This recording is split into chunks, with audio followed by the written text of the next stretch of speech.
This, ladies and gentlemen, is why we can't have nice things here at Cougar Radio.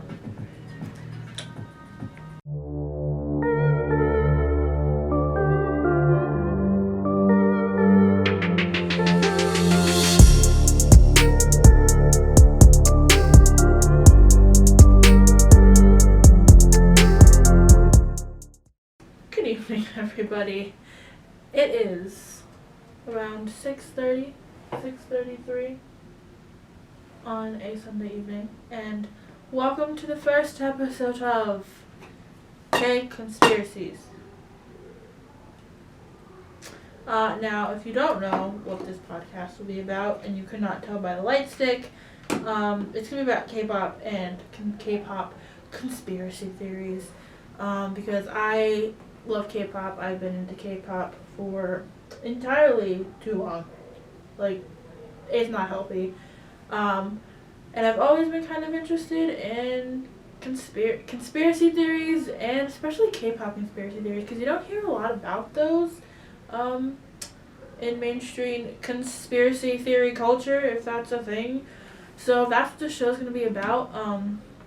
I actually have to do so much research because they're not that well known, besides a couple of these. But there's some funny ones, but there's also some ones that are kind of believable and kind of have me a little bit shook. But yeah, so we're gonna start with our first episode, and all about girl groups. Ladies first, and as you can see, I'm ready with my BLACKPINK shirt and my BLACKPINK light stick because, yeah. So there are a couple, concerning BLACKPINK, there are a couple conspiracy theories here. And the first one that really I have noticed, and it kind of has me a little bit shook, is changing voices. So I've seen a few videos on YouTube about female K-pop idols who are that's kind of... So that will lead me into my disclaimer. These theories are just for fun. They're not meant to harm any person, company, or entertainment company, or, I'm not trying to trigger anybody. These are just for fun. But yeah. So all of these are just, a lot of them are rumors, theories, so they're not proven. But yeah, so that kind of relates to this because forcing female K-pop idols to change their voices is kind of a theory. I don't know if it's like fully transitioned into theory, but it's a thing. And the YouTube video I found, I will put the link in the description below, if I can remember, hopefully I can remember, is basically covering how they do this, why they do this, and some examples of some idols who do this. So one of them is Rose, Chaeyoung from BLACKPINK, and basically it has clips of her singing and speaking with deeper voice. Now the talking part does not really have me convinced, because I feel like even if you talk, okay, so for example, Kyungsoo from EXO, he has a deeper talking voice, but his singing voice is very high pitched. It's a lot softer. So if you hear him sing for the first time and you don't know who he is, and then you hear him talk, you'd be kind of shook. So that part didn't really convince me, but when there are earlier sound bites of her singing, and her voice is deep. Like, it's not like deep, but like for a female, it's deep. And I'm like, and then you can listen to it, her voice, in their other title tracks and album tracks, and it's like, wait, huh? What happened? So the theory is that these entertainment companies, so hers would be YG, that they force them to change the technique that they're singing with in order to have a higher pitched voice to fit the cute concept. Another example they gave was Momo. Sana was also kind of involved with this. Momo and Sana from Twice. And Hyuna was another big one. And I noticed this too with Hyuna, because there are some songs like, what's that song called? Lip and Hip. where I think it was like the bridge or whatever, and her singing voice is so much deeper than in some other songs, but in like Ote, her voice is so much higher. So I feel like depending on, for Hyuna at least, depending on the concept of her comeback and the concept of her album, maybe Cube made her sing in a higher pitched voice or change up her singing technique, which is believable. Because I mean, a lot of these idols, each member, not even just the whole group, have a concept, and they're gonna try to sell them and market them with this concept. And if changing the voice is part of that, then they're gonna make them do that. So I thought that one was kind of crazy, in my opinion. I mean, that's not too extreme, but like, it was kind of believable as well. But again, just a theory. Who knows what's actually going on. But yeah, so next, these, I tried to put these in order, but some of these are more in depth, so I'm gonna kind of jump around a little bit. I guess we'll stay on the track of Twice, because there's a lot of Twice ones in here for some reason. We've got a lot of stuff to say about Twice. So this is one that, if you haven't heard before, Cougar Radio's Cougar Conspiracies, they touched on this in one of their first episodes, and that is the possibility of Momo being in the Yakuza. So, and this one, again, is kind of silly, lighthearted, not supposed to be taken seriously. But yeah, so I got this off of an all K-pop forum, and it's basically saying that she is part of the Japanese mafia, and she is secretly running the whole K-pop industry, along with the other Japanese members of Twice, Mina and Sana. And a lot of this connects to their the survival program that they're on, 16, which we will get into later. That is a more in-depth one, and I'm really excited for that one. But so if you don't know, Twice was on the survival show. Well, the survival show 16 was made to come out with the final members of Twice, and Momo got booted off of the show. But then in the finale of the episode, JYP randomly decided to add Momo to the group because of her dancing abilities. But the theory is that the Japanese mafia was like, no, that's not how that's gonna go, and then he put her back in because he was scared. But yeah, we will get a little bit more into this theory. Like I said, it's short, it's fun, after this commercial break. So, and also I will be telling you my K-pop songs of the week, because I forgot to do that. So, yeah, so after this break we'll do that and get back into Momo. Welcome back to K-Conspiracies. And if you just tuning in, we talked about the possibility of female idols changing their singing techniques to fit their cute concepts, if they have that. And we were just starting to get into Momo leading the Japanese mafia. So yes, but before we dive back into that, a segment that I do want to have regularly is my K-pop songs of the week, where I basically is exactly what it is. It's what it is. Why are we sharing my favorite K-pop songs that I have been jamming out to this week? So my list for this week is Here I Am Again by Kailene. And this is actually, I don't know if you would consider this K-pop, but it is an OST from the Korean drama Crash Landing on You, which if you haven't watched, I highly recommend you do, because just do it. Just do it. It's good. It's on Netflix, so it's very accessible. Jackal by EXO is something that I have been bopping hard to, because that entire comeback was just... And Flower Shower, speaking of female K-pop idols who might change their voice, by Hannah. Love that song though. Love Hannah. She's queen. So yeah, jumping back into our second theory. We have Momo in the Yakuza. So as I was saying, Twice was basically determined in this survival show called 16, and she was booted off the show after she got beat. And the theory, part of supporting the theory that she was in the Yakuza, or she is in the Yakuza, or she is the Yakuza, who knows, is that she was chosen to be in twice in the finale because the Japanese mafia was like, how you're gonna play our girl Momo like that? So, and then there's some other funny ones. The Cosmic Girls, their debut song, Mo Mo Mo. Where's that? Mo Mo Mo. That's, yeah, was a tribute to Momo. I don't know if the Yakuza threatened them. I don't know what's going on. And Momoland are also a tribute to Momo to ensure that they are in her good graces. Because apparently we don't want to piss off Momo.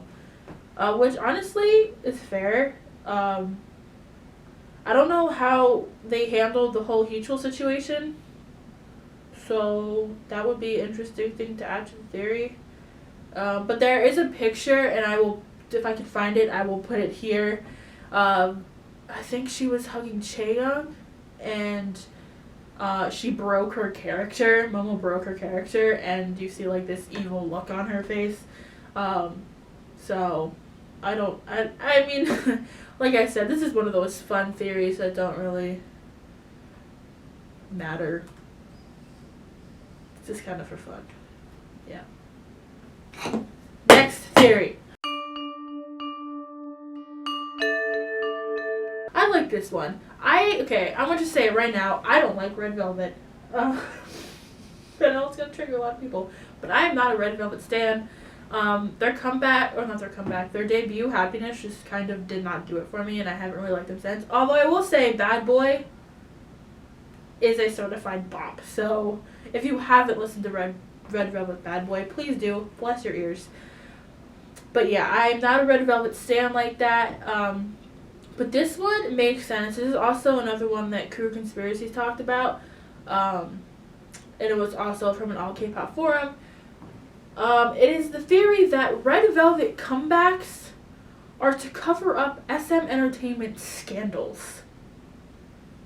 Now, if you know SM Entertainment, if you are an SM Entertainment stan, meaning you stan a lot of groups that are under SM Entertainment, you know that they have had their fair share of scandals. And a lot of them have to do with them not treating their artists as humans. And the artists are like, nah, that ain't it. We'll get into that a little bit in another episode. But, yeah, apparently SM was like, you know what, we're just going to distract everyone from that crap, and we're just going to have Red Velvet comebacks. So, let's get into this a little bit. Again, just a theory. Some of these are more loosely connected, but some of them are actually, they kind of make sense, and they're kind of scary. But SM is very scary, because it's probably hell on earth. But, again, another episode, another time. So in 2014, which is when they made their debut with Happiness, Jessica from SNSD left the company, left the group. She was actually kicked out, but that's another story for another time. And these events were literally weeks apart. So the fact that some people say that it was just a coincidence. Like, obviously had been planning Red Velvet's debut for a minute, so they had to know. They had to know that these events would kind of clash. And maybe, you know, they wanted to calm down all the stans and really and say, you know what? Yeah, Jessica's leaving, but here's Red Velvet.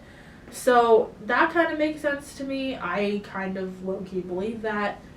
And then in that same year and into 2015 with Be Natural and Ice Cream Cake, it was in the midst of Sully leaving, and that began at the end of 2014 with her hiatus, and then that leads up to Dum Dum, which we will get to next.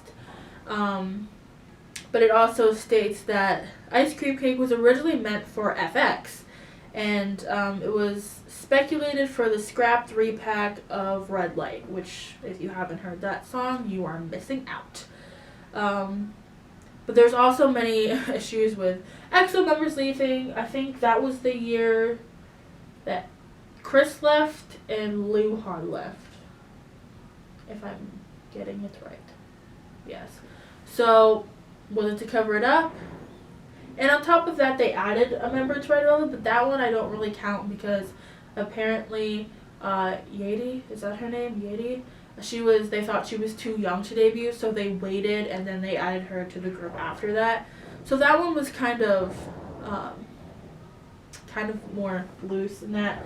But yeah, that's that. I kind of believe that. I mean, it's a good tactic to distract people with more music.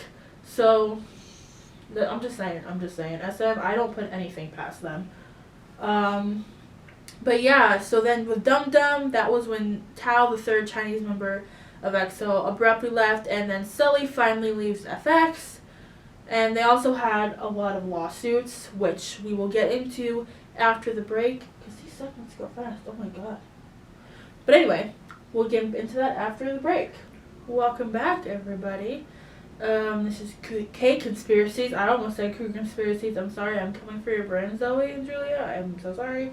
But yeah, we are going to get back into the theory that Red Velvet comebacks are around to cover up scandals with SM Entertainment. So we just talked about Happiness, Be Natural, and Ice Cream Cake, and then we were getting into Dum Dum. So in 2015, which is when Dum Dum came out, Tao abruptly left EXO along with Luhan and Tao. I know it's gonna happen. Luhan and Chris. And then Sully leaves FX as well. And there was also a lot of lawsuits going on with SM at the time, 3 of which did involve Chris, Luhan, and Tao because they wanted to leave the company before their contracts were up. So that would require a lawsuit. And this Dum Dum actually did really well. It's probably one of the most popular songs. So obviously that worked for people. Helped as a temporary distraction anyway. And then in 2016, one of these nights, that was at the beginning of the year, and they had many lawsuits going on at the time still. I'm pretty sure Luhan and Tao's were still going on, but the big one was Chris's lawsuit. And this was also a pretty successful comeback, so they were able to distract people pretty well from that. Same year, Russian Roulette. Oh my gosh. This was released right after the Tiffany scandal from Tiffany from Girls' Generation. And if you don't know what that scandal is, basically on National Liberation Day of Korea, which was the day that Korea celebrates finally being liberated from Japanese control, I think she posted on one of her SNS accounts that a caption that included a Japanese flag and a rising sun flag. And if you know anything about the history of Korea and Japan, you would understand why that pissed a lot of people off. So Russian Roulette possibly used to cover that scandal up. And then there was one more comeback that year, but I didn't really think it served well as evidence. I don't think it was strong enough, so I didn't include that. If you want to check that out, fine, go ahead. This is actually a pretty popular K-pop conspiracy theory, so it's not one, shouldn't be that hard to find. And then next year in 2017, Red Summer. Things are starting to get a little bit rushed again. I noticed SM does that, especially during scandals. They kind of rush comebacks and shove them down our throats. Usually not from the groups that we want, but that's fine. Don't worry about it. But this one didn't really have anything specific, but it did seem like that was the main point, that they were kind of overcompensating. Maybe their first distraction didn't do too well, so now they tried to add more just for effect. And then the last one was 2017 again with Peekaboo, and now SNSD is cut in half, and the Onu from SHINee had a sexual harassment scandal going on as well, which he got cleared of all those charges, thank God, because we love Onu, we stan SHINee. But yeah.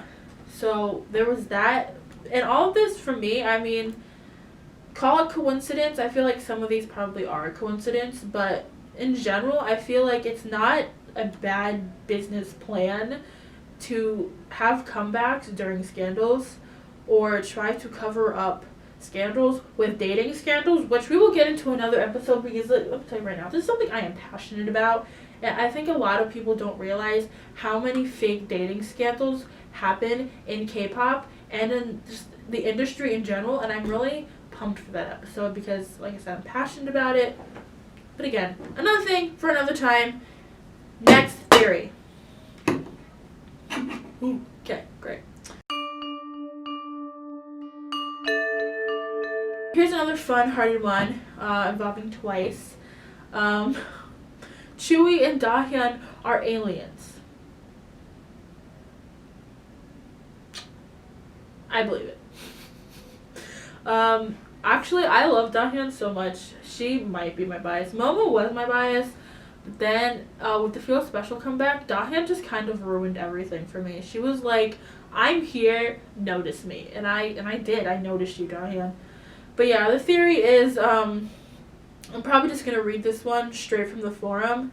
The Roswell UFO incident of 1947 is one of the biggest conspiracy theories in modern history.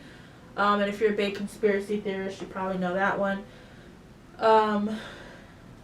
So basically a UFO crash in which 4 extraterrestrial bodies were recovered from the scene.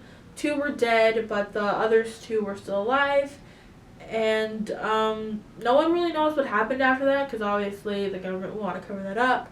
But the theory is that Chewie and Dahyun were those 2 extraterrestrials.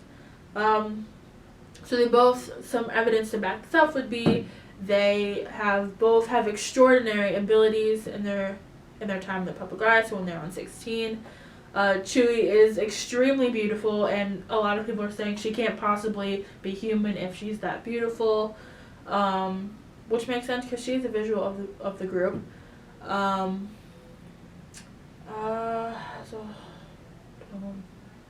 Oh yeah, and nothing can kind of faze her or shake her, so they're saying that.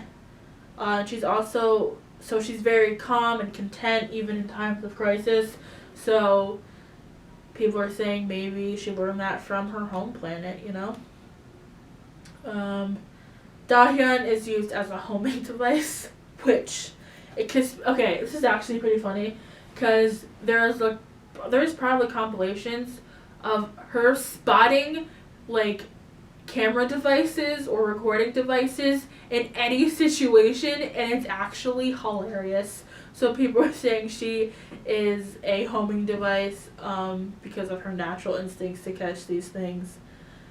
And a fun fact to go with this is that Chewie and Dahyun pitched the concept for Signal, which isn't my favorite Twice song, but actually has an alien concept to it. So, are they aliens? Who knows? Maybe. Next theory.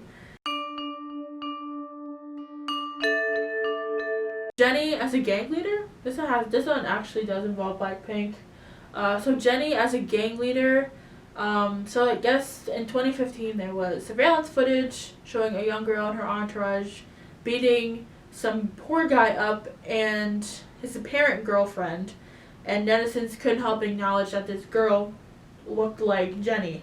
So Jennie might be the leader of a gang. Who knows? And we're gonna find out in the next segment. So stick around if you want to know if Jennie is in a gang and if you should watch your back. Welcome back, everybody. And if you are just joining us, we've talked about idols changing voices. We've talked about Momo being in the Japanese mafia. We've talked about Dahyun and Chewie being aliens from outer space.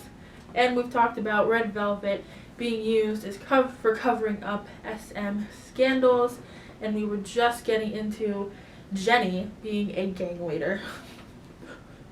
Like I said, a lot of these are fun-hearted or lighthearted and fun. So try not to take them too seriously because I did not at all.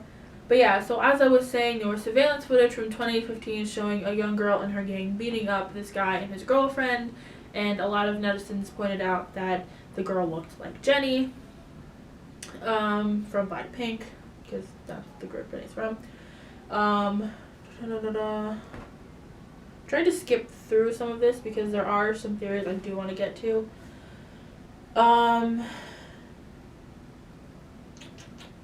So it's no secret that the Chinese triad have operations all over the world, and this incident has led to many netizens believing that when not promoting with her K-pop group, Jennie is out beating people up for the Chinese triad.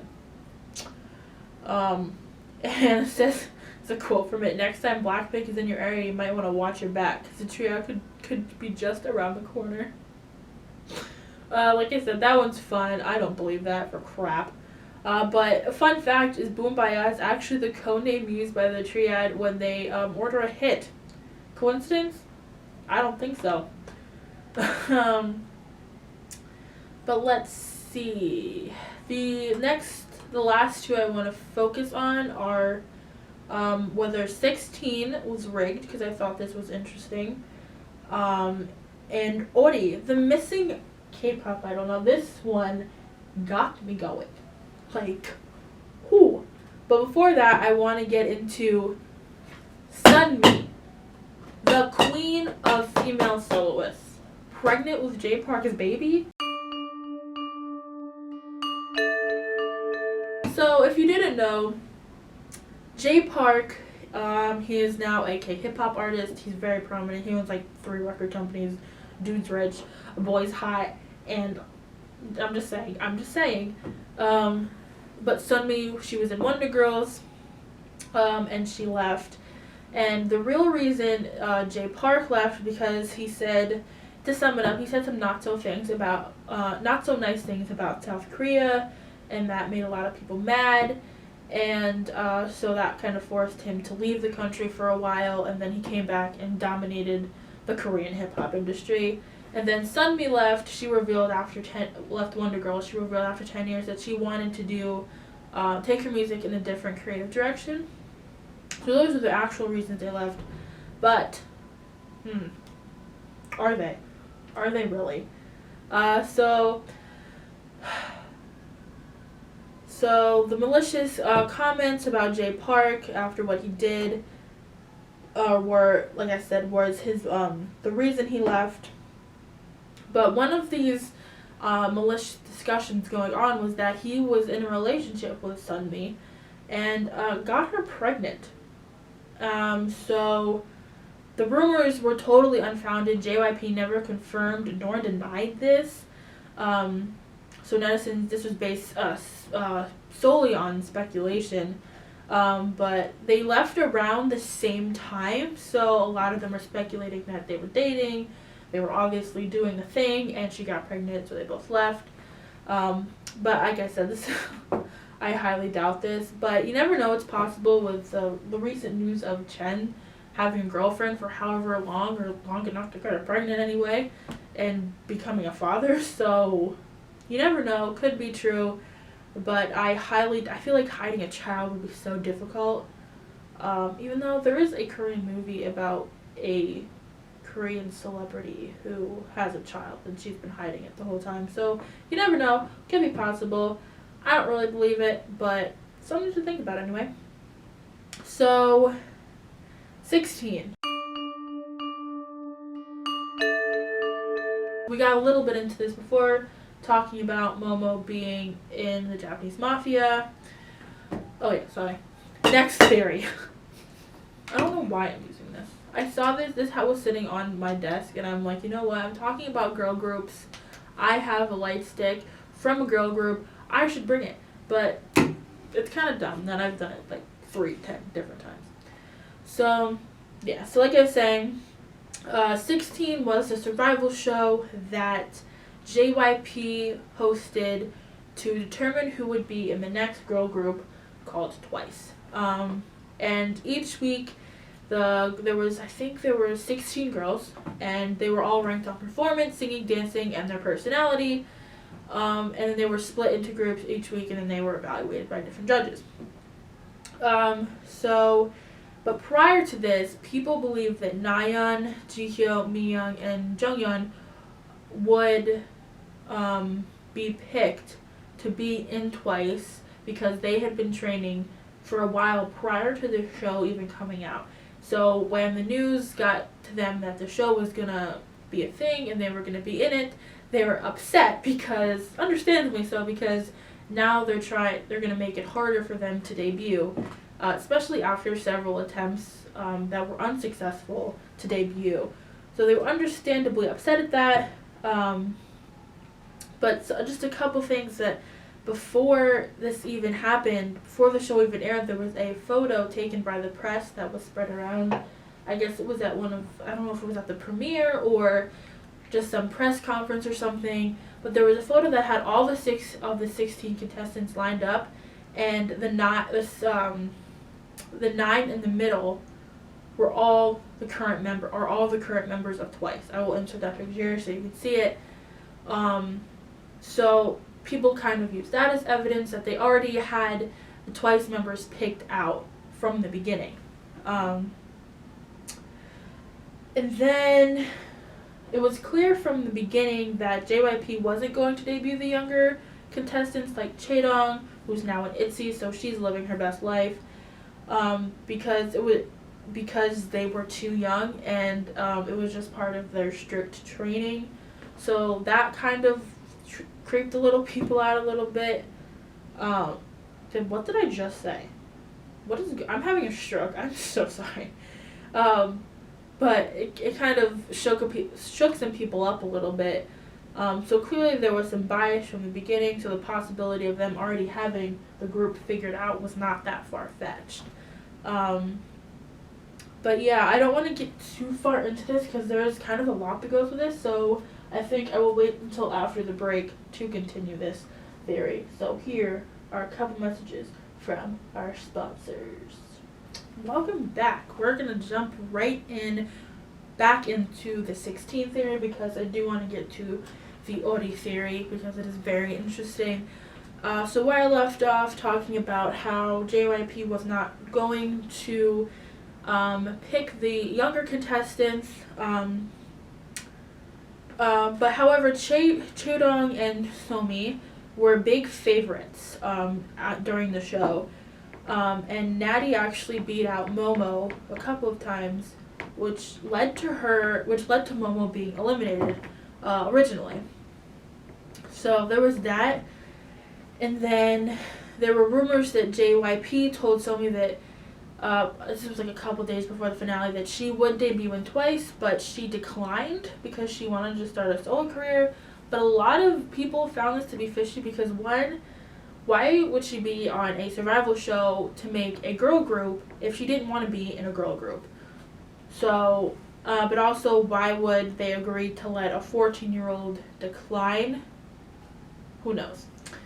But then 2019, she signed under Black Label and debuted as a soloist, so that was that. But yeah, so originally Twice was supposed to have 7 members, and he spontaneously added 2 at the finale, and that was Momo and Chewy. So Chewy was one of the big favorites, just to sum this article up, that she was one of the big favorites. So when she was eliminated, people were understandably upset, and Momo, he said he brought her back because she is obviously an incredible dancer, and she has a lot of good stage personality. So he brought her back at the finale, and then that made Twice have 9 members instead. So then after the finale, the girls who lost slowly left JYP Entertainment, except Chaedong, who, like I said, debuted in ITZY. Was that 2018 or 2019? But it was recent. It was pretty recent. So then the ones that did lose, Chaeyeon, which is Chaedong's sister, she went on to go on Produce 48, and she got 12th place and now is in IZ*ONE. And then Natty, Jiwon, and Eunsu, they all participated in Idol School in 2017, and Natty and Eunsu did not make the cut, so Jiwon was the only one that made it into Promise 9, And then Mi-young, which is kind of a strange one that goes into our next theory, she left to pursue a career on her own, but she just kind of disappeared from the entertainment industry altogether after that. No one really heard much from her. I'm not sure if people have heard anything from her as of lately. But yeah, so basically the whole theory is that the show was rigged from the beginning. That JYP knew exactly who was going to be in Twice, but for some reason he wanted to spend money to host this show and, get the viewership up from the show, have more audience geared toward them. I think that would be a pretty good theory, or a pretty good piece of evidence to support that, is that he wanted to have a solid fan base before they even debuted, because that would guarantee album sales, guaranteed concert ticket sales. So I don't know. I think that theory is pretty believable, and a lot of people seem to believe that one as well. But as I was saying, speaking of missing idols, let's just talk about Ori, the missing idol. Now I don't know how many people know about Ori. She is a second generation idol. But there is a YouTube video that goes more, I kind of summed up the main points from it, but it goes a little bit more in depth, so I will put that in the description as well, so you can watch that. It is a little bit more of a creepy video, so it gets you kind of in the mood to listen to this. But Ori had what people call the worst debut stage in K-pop history, and then she totally disappeared from the industry altogether, and no one knows. For a while, nobody knew where she was. Let's for us get great, awesome, hold that for us. But just to go a little bit, give a little bit of background, she made her debut in January of 2009, at the age of 14, with the title track, It's Snowing. And it was your typical K-pop song back in that time. So like I said, second generation, so when you think of second generation K-pop songs, you pretty much know what to expect. But she was also known for her Japanese name Tanaka Sori, which is where some people think her stage name Ori originated from. But, rumors started that her name came from the Korean phrase for Wotseng Jinori, which means ugly duck, because she was kind of dubbed as the ugly duck of K-pop, compared to other female idols at the time. And she debuted under Chang Entertainment, which wasn't really a well-known company at the time. Like, nobody really knew where they came from or how they got the money to support this comeback, or not comeback, to support her debut. So there's that bit of sketchy information. But apparently she was the only artist under this company too. Like, from what people knew, there were no other trainees or no other artists that they had set to debut after Ori. So that was kind of weird as well. It left people asking, how did she even make it onto Music Bank in the first place, which is a popular Korean music show program. But to talk about the stage itself, I'll get into my opinion on that later, but what netizens were saying was that her vocals were unstable, and her stage presence was not there. That was to put it nicely. Like I said, the video goes more in depth about some of the comments that people left, and some of them pretty harsh. So if you want to watch that video, I highly suggest you do. But that also left them, because she seemed so unexperienced, they were like, why the heck is she even on this show? Clearly she's not ready. So a lot of them kind of came up with these rumors that she was the company's, the Chang Entertainment's CEO. She was his daughter. So obviously he would have the financial backing to kind of start this company and then push her debut. But another rumor said that she was the daughter of a broadcasting station's CEO or president. So that would also put her higher on that list to debut. Because other than that, it would literally make no sense why she debuted when she clearly was not ready to debut and came from a company that came out of nowhere pretty much. But then other idols ended up getting dragged into this, and this theory gets even crazier. So, like I said, I'm going to go into break so that we can really focus and discuss this. So, enjoy this word from our sponsors. Welcome back, everybody.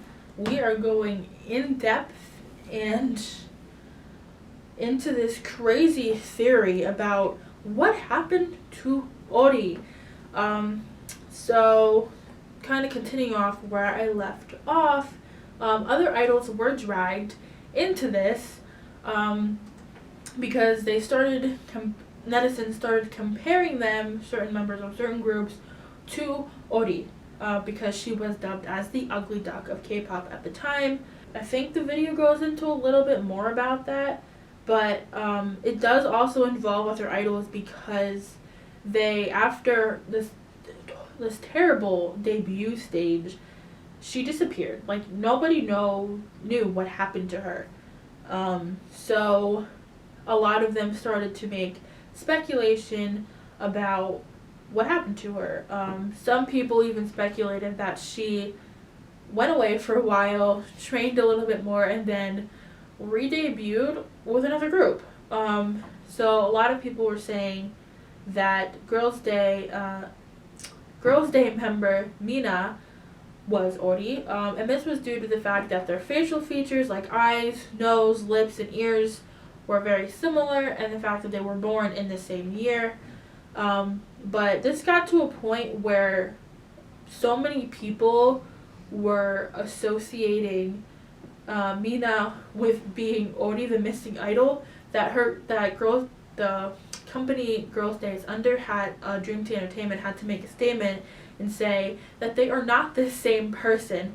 Mina has been upset from these kinds of rumors for a long time. So that kind of put an end to that.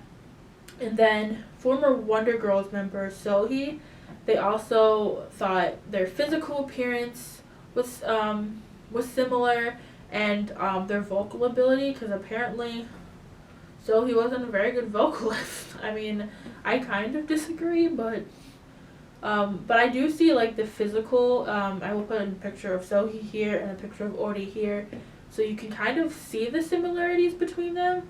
The video didn't mention whether or not JYP made a comment or any kind of statement about that.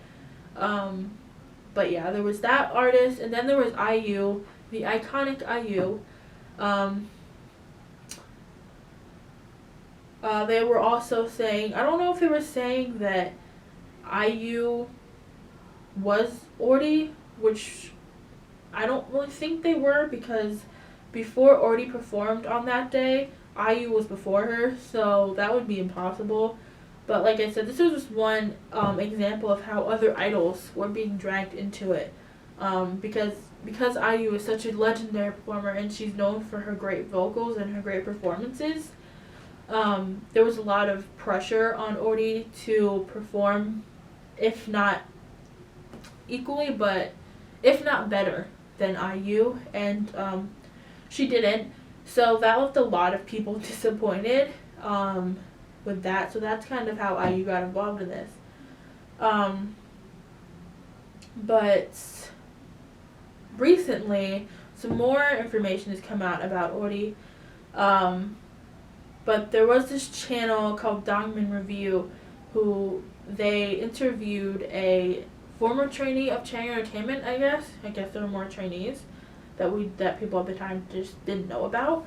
And she was basically saying, I'll put the link to that video as well so you can watch that, because you have to kind of watch the full video to get the full idea. But basically, to sum up what she said was that she claimed that she was not the daughter of a wealthy businessman, she was not the daughter of a broadcast station president, and that she only trained for a year prior to her 2009 debut. So there was that. She wasn't ready. She didn't have enough training, because a lot of idols are training for years upon years. Some do train for only months, but generally they train for years before they even debut.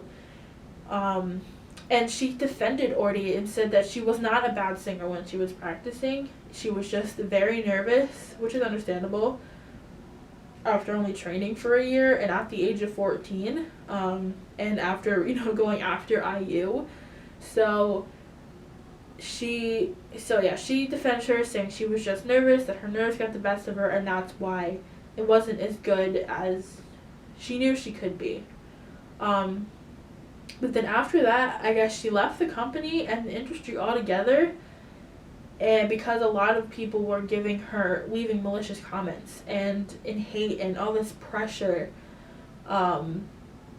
with that title of the worst debut stage in K-pop history. But she didn't want to give up her music, so she actually went to school to continue to do music. Then after that, she actually had a statement. Here it is. The stress was so extreme that I spent half of my high school days with depression and the resulting intestinal diseases.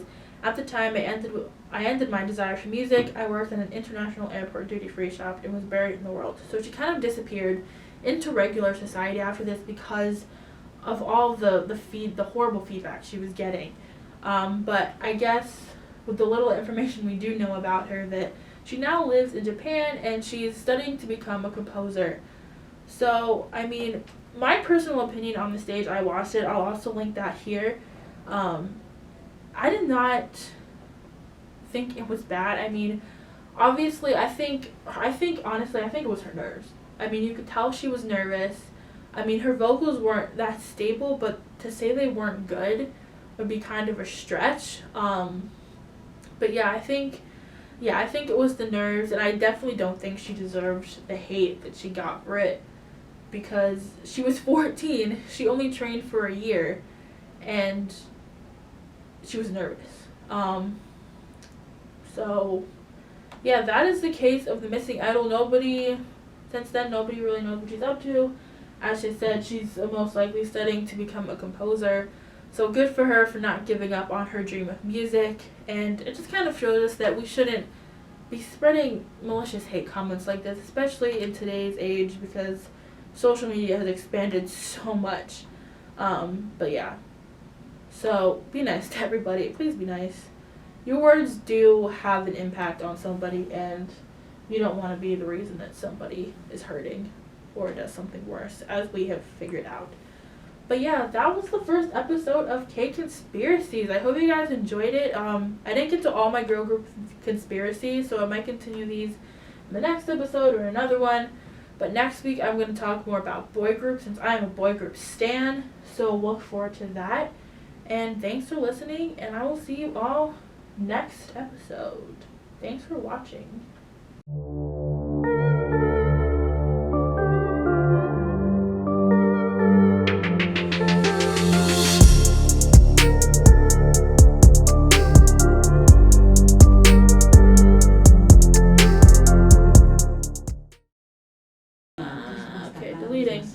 Deleting. Hoy, 1 de cada 110 niños es diagnosticado con autismo. Eso es un aumento de 600% en los últimos 20 años. Conoce las señales en autismspeaks.org.